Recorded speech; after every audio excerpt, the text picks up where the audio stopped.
Hi there, I'm Holly McDonald with the Costa Mesa Pod, where we discuss all things concerning the lifestyle, businesses, and activities that make our area such a great place to live. Today, I am so excited to kick off the year with Erika. She is a money coach, which, I mean, honestly, I think we should all have a money coach. I guess it depends, but I think a lot of people could totally benefit from it. And so Erika with Prosperity Planning is here. Hello, Erika. Hi, thank you so much for having me on today. Yes, of course. So I came across your profile on Instagram and I was immediately like, ooh, what is this about? So why don't you pretend I don't know anything about you? Sure. What is your business about? Yeah, so money coaching, I know not very popular, but once you learn about it and see how it can actually help you, your family, just with overall budgeting, paying off debt, and planning for the future. And what I have found is none of us were taught about money in school. So really, you are at a time and place where you have to find out about these things on your own. So with Chat GPT, AI, even just a standard website search of budgets, right? Yeah. There's tons of information out there. But what I have found is people read a little bit and then they don't take action. Yeah. So think of your New Year's resolutions and trying to get back into the gym or eating healthy. Yeah. Unless you have an accountability coach to meet you where you are and help you achieve some goals, it's really hard to do it on your own. We were just talking about this at our office meeting yesterday too, about how, yes, it's great to have a coach, but without the accountability portion, it could just be throwing a lot of money away, right? Because you need somebody that is there to kind of check you, make sure to follow up with you, kind of hold your hand a little bit until you can really do it yourself, till it's a habit. Yes. And like any habit, right? Mm-hmm. It takes 21 days of doing it every single day to build on that. Yeah. And then there may be things that you just aren't aware of. So people with credit card debt, right? Yeah. They may have 3 cards with different balances and, they just don't even know how to get started to tackle that debt. Yeah. And if they did nothing different, it may be 20 years to pay off that debt. But if they just use the snowball approach and pay off the lowest balance and then take that same amount of money, roll it into the next card, they may shave off 10, 12 years off of that debt. So they could save tons of money in interest. Yeah. And I think a lot of times it is hard for people to change. People don't want to feel like they have to sacrifice. So how do you help people figure out where they can, sacrifice in little ways? Because little bits, like you said, can make a huge difference. Yes, totally agree. So one thing that has worked well for our family is we meal plan on Sundays. So find any day of the week that works for you. But it's a great reminder to look at your work week, so your schedule, your kids' activities. We have a whiteboard that is up in our pantry area. And so it's visible for everyone to see. These are the nights we're cooking. These are the days that you're going to have leftovers. And we plan for our eating out nights. So whether it's pizza or, we really are getting takeout from somewhere. But I'd say something like that is a great place to start because I also encourage people, look at your freezer, look in your pantry, start with the staple items you already have and easy to cook meals. Yeah. Don't try to do anything that requires 3 pots or pans or meals that take hours to prep because you just won't follow through. Yeah. And then it becomes that daunting task, right? It's like, I have to cook again. Or do the dishes. Yeah. There's 7 days in the week. It's this never ending thing. But if you have no plan and then you're hungry and you have kids in the background, you'll generally rely on a DoorDash or eating out more frequently. Yeah. And I think that it's important to note that sometimes doing all of this money planning and coaching and everything can actually start at a really young age because even though obviously adults are the ones that are going to be, most in need of it, if you start young and you kind of have that mindset a little bit earlier, then you're not carrying bad habits into the rest of your life. Yeah. And you can think of it as money stress or money skills. So whatever you are doing in your own household, your kids are already learning from you. Yeah. So if you go to Target and you let them buy a toy or something that it was not on your list every single time, just think of those habits that are already starting at a young age. Yeah, no, I'm feeling a little bit convicted here, but I want to know a little bit like this is awesome. First of all, they should be teaching this in school. Yes. Maybe it would bother parents if it goes against what they're used to, but it would still be such a good life skill. And I think about like all the kids that go off to college and how they're like literally flyered by the credit card people and have no idea what they're signing up for. Yeah. It would be so good to have this information early on. But what got you into this? What is behind it all? Yeah. So really for me, it was my second maternity leave and the thought of returning back to work. So I still have a day job. I work in HR, but I started to think, what do people call me for or ask for my advice? Yeah. What skill sets, do I have outside of my day job that I can start a passion project? And I've worked in banking, I've worked in mortgage. So over 20 years in different industries, I just thought, let's see if, money coaching business can work. And, from starting with a just basic Canva account, trying to figure out logos and just putting myself out there really was the first step. And I always encourage other mompreneurs because I see so many people have been laid off while they're on maternity leave. They're forced to start a business. They have their second baby, and having two under 2 or 2 under 3 years old at home is very stressful and chaotic for everyone.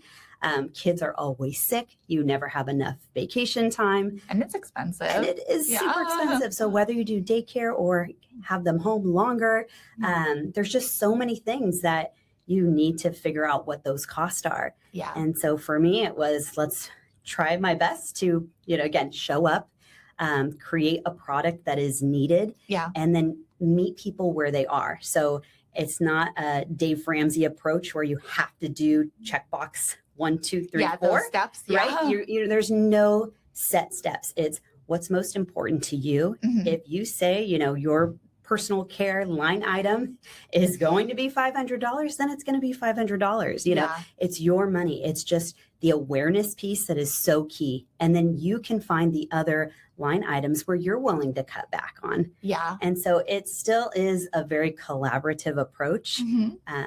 But yeah, it all stemmed from my maternity leave and just seeing other moms where they have no other option, but they have to return to work. Yeah.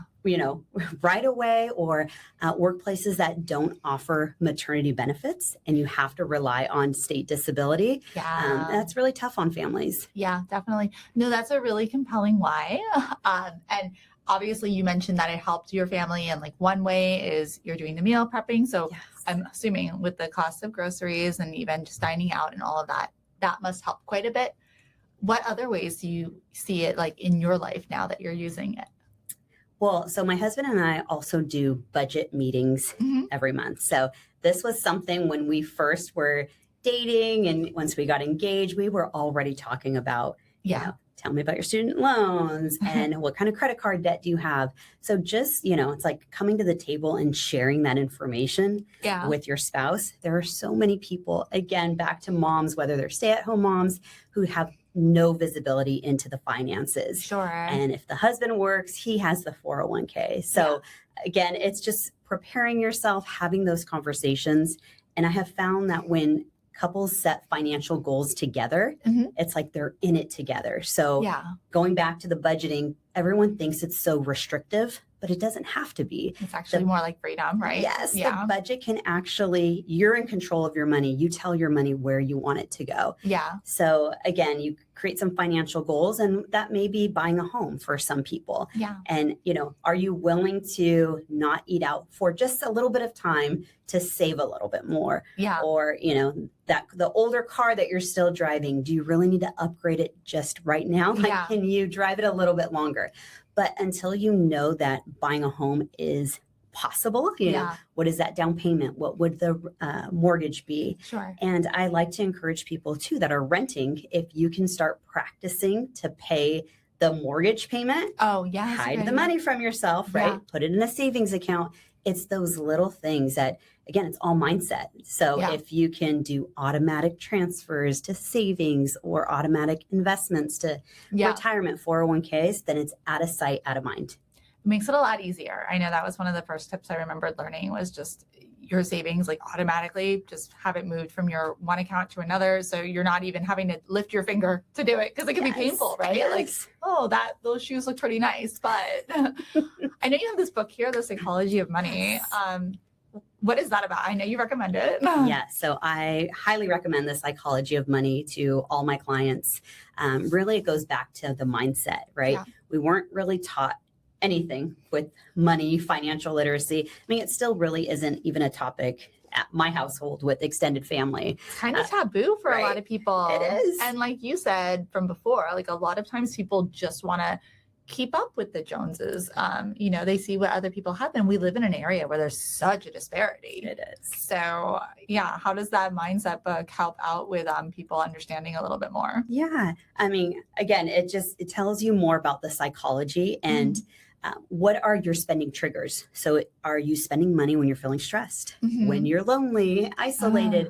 We just went through COVID where so many people were stuck at home. Yeah. And then it's so convenient to just use Amazon and add to cart and get it next day. Yeah. And so a lot of those things you have to figure out, what are my top spending categories and what app can I take off my phone? What subscriptions, right? Yeah. Some people sign up for subscriptions, you forget about them.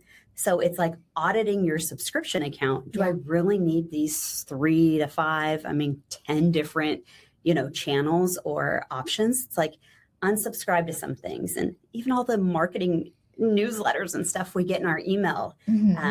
Maybe waiting like 24, 48 hours. Have a rule, and do I need these shoes today? Let me see if I change my mind by tomorrow.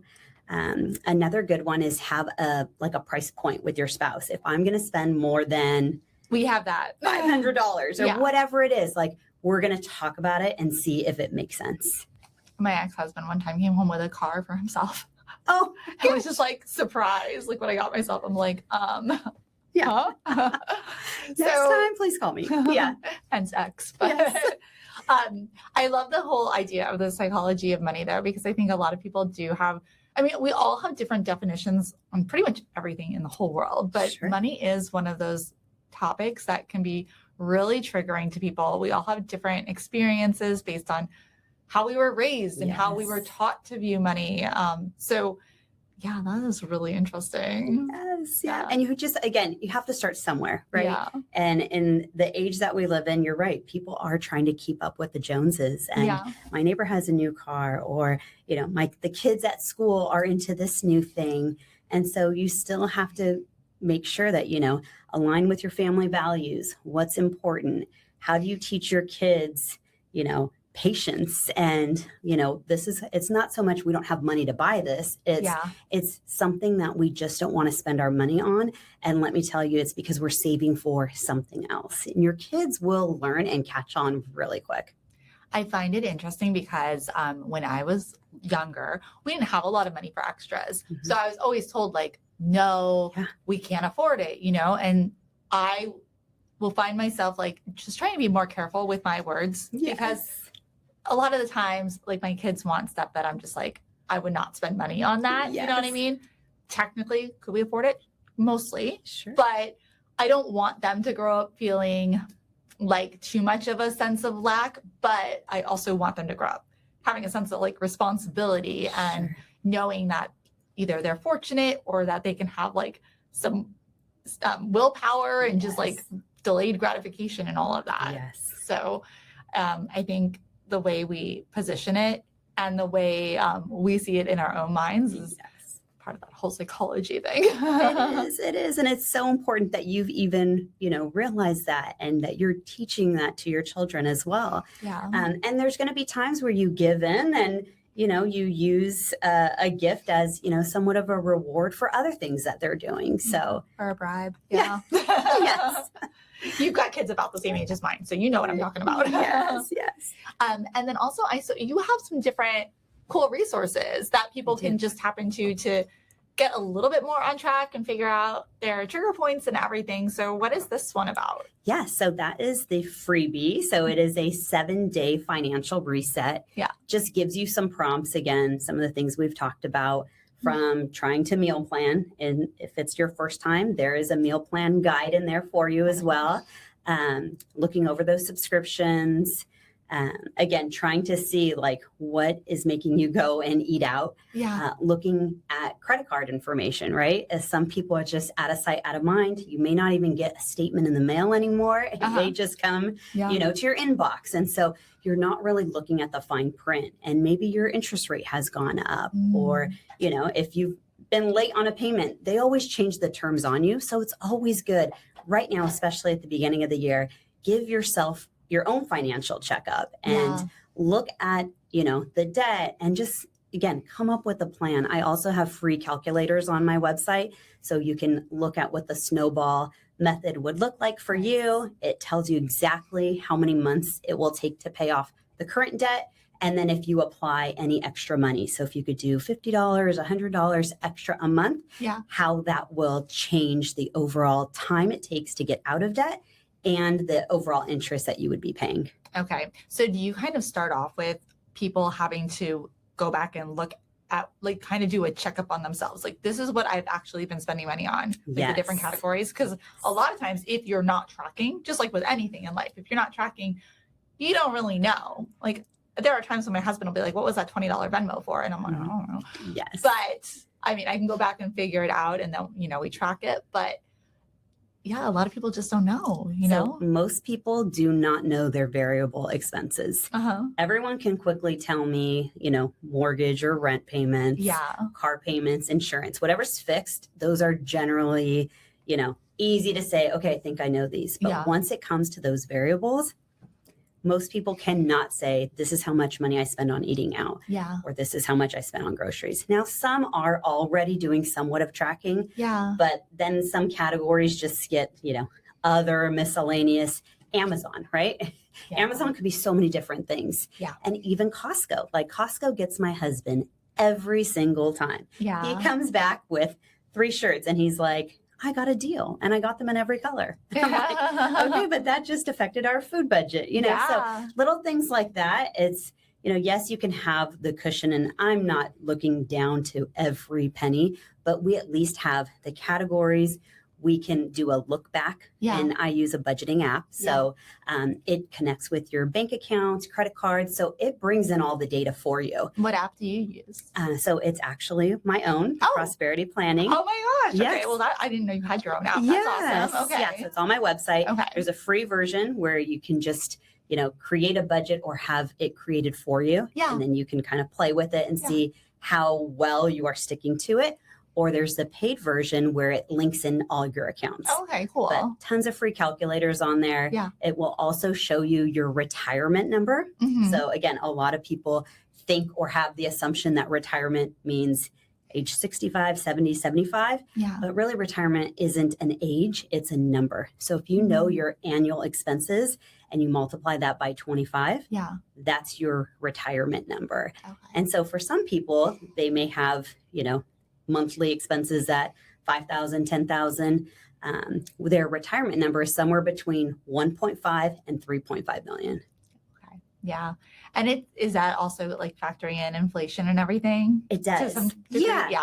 And then again, you would think, maybe in 30 years you've paid off your home. So you're not going to have this house payment, but now your medical expenses may be higher. So there are some things that, again, we try to say, let's think and let's plan about these things. But, for some couples that may be living in big homes and then they want to downsize. I mean, like right now, if they have a really low rate, it's like, oh, you're going to be spending more money on you're downsizing, but did your payment go down? So there's so many things to factor in, but it at least gives people an idea about what they need for retirement, since so many people just don't know, or they're relying on their 401k or Social Security. And unfortunately, that's not enough. Yeah, no, for sure. I know I see a lot of people that are doing exactly what you just said. I don't need the big house. Like, I want to downsize. I want to be closer to family, or I want a newer house with lower maintenance. And really, in order to have it make a lot of sense, a lot of people are just moving out of state. Because at least then they can buy the house free and clear and be able to have some money left over. But if you go and you're barely having any sort of margin, it can it doesn't really end up working out as well as they would have hoped. So yeah, it's important to know those numbers. Yes. And the earlier you start, right? Again, it's all about awareness. Yeah. And then you're slowly changing your habits and you're learning about your own money mindset and then how to, again, make those changes. Yeah. But if you have no clue what it's going to take to retire or where you are today or the amount of debt that you have and a debt strategy, like a payoff plan, then you can just go through another year and be exactly the same, or make a decision to take a step forward and really, claim that, this is the year that you want to be in control of your money and take action, right? Oh, perfect timing since it's the start of a new year. What would you tell somebody though that is like resistant and thinking that they don't have anywhere in their current budget that they really could give up anything?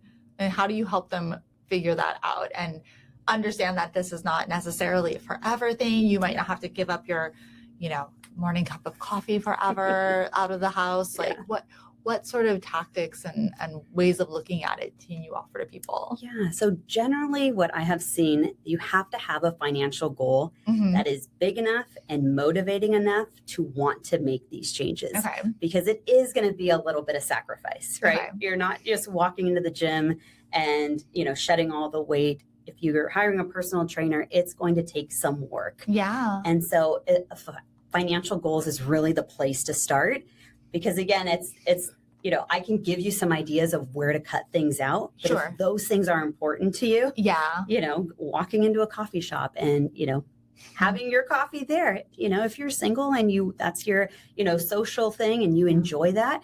Or if you have kids at home and this is your 10 minutes away to get some fresh air, don't cut those things. Find other things in the budget. And most people will find things in their budget. I've never seen anyone who just is so resistant. Even people that are really living paycheck to paycheck, but then they're having to put things on credit cards. So it's deciding, what items really go on credit card. Is it the utilities to keep, lights on in your home? Or is it, getting hair done, nails, new clothes? So those are more wants and needs, and really going over that, I think is eye-opening for some people. You should team up with like hairdressers and stuff to do not like a makeover, but and not a make under, because that doesn't sound good, but like for people that are doing constant maintenance, which is of course really expensive, finding a way to get back to like natural but still feeling good and whatever it makes them feel like to go pamper themselves, you know? And also like trading the cup of coffee for your social time or your me time, your decompression time for a walk, which is free, right? Like there are different things and tactics that people can try if they are motivated enough. Yes. And I've found even different mom communities, right? So groups of other moms who, whether it's stroller stride type thing where you're taking your kid with you and you meet at the park. There's so many free communities like that where you can still get out, socialize. And even with kid stuff, right? We were talking about planning kid birthday parties and how expensive those can be. On the weekends, you don't have to do something that is, a big event, right? We'll go to the library, go to the park. So find other things you can do in the community, still have fun without breaking the bank. Yeah, I know, like we go to community classes for some of the extracurriculars that my children do. It's so affordable and it gives them a little taste of something. So then they can decide if it's something where we actually want to invest a little bit more in without being in a commitment of every month a really high bill, you know, for a class. So there are really good options out there, which I think is great. But I also love what you said about the community aspect, because sometimes people just get in their own head, right? They think that everybody else has it all going on. They have their money all figured out. It might look like it on the surface. And then you feel like, am I the only person in Orange County that doesn't have my money figured out? And then it's just so easy to push it off, make yourself feel better by buying some makeup. And then off you go and you don't really deal with the problem. And I've also found high income earners are also living paycheck to paycheck. So just because you make more money doesn't always fix the problem. Yeah. So a lot of people who make more also spend more. Mm-hmm. And that's called lifestyle creep. So as you make more money, you could be enticed to then get that newer car, start spending more. So I see it across all income ranges and demographics. So I just want to clarify before we wrap up. So with you as a money coach, how does it actually work for people? So you've got your resources and you've got your calculators, but do they actually meet with you one-on-one or on a Zoom, or how does that all play out typically? Yeah, so I have a questionnaire, client questionnaire, and that's generally where people will get started. And it's really more a self-assessment. Where are you? You obviously came to my site to learn more information, and what are you trying to accomplish? From there, we do a quick free 20-minute Zoom, more meet and greet, answer questions, and then I do one-on-one coaching. Okay. So that the person feels comfortable. You're sharing your real live numbers.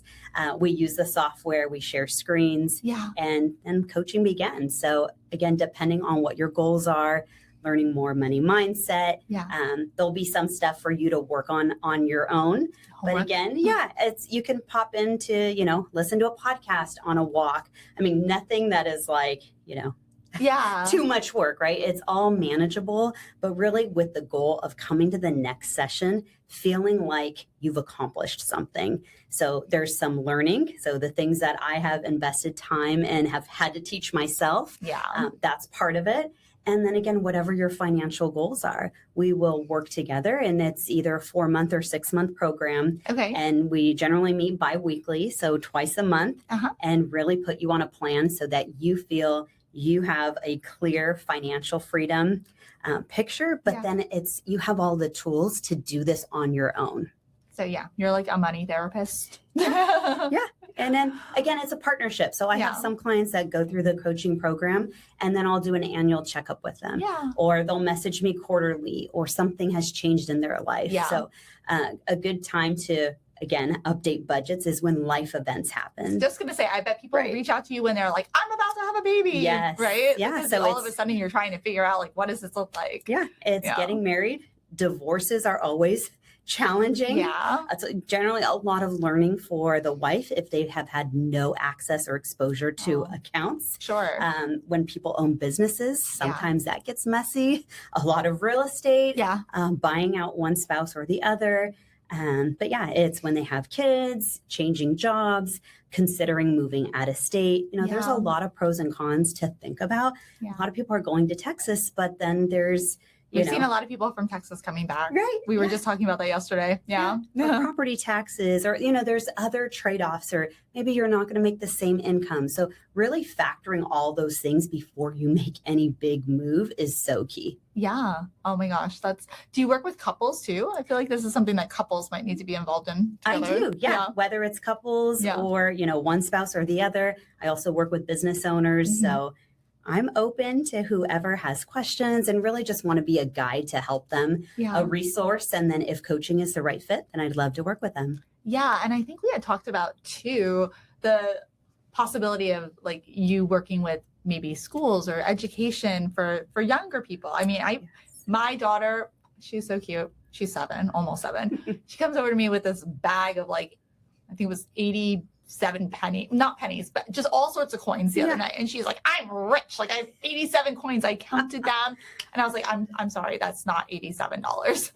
So then we went through and we like figured out it was like $7. She was still thrilled. But like, it's just interesting, right? Because she knows that at Target, $7 isn't really going to get her very much. So just having that sort of idea, and that's like you said before, when we go to the store that starts with a T, they can't just get something every time, or I don't want them to get something every time. Exactly. And if you have to change your, your route, or what you normally do, use the drive up pickup. Put the things that you actually need in the cart and drive up, so that you don't have the opportunity of walking through the store and having the kids see things and going with a full on tantrum. So you may have to just say, hey, kids are not coming today or this week, or especially right after Christmas and the holidays. We all have too many toys and all this stuff around the house. And a little bit of debt probably. Yes, we do drive up for groceries now because it made my life a lot easier. Yes. So yeah, I'm sure you have all sorts of other tips I'll need to talk to you about offline. But Yes. Yeah. so where can people find you, your website, your Instagram, all the things? Yes. So Instagram is my primary space out there. So prosperity planning.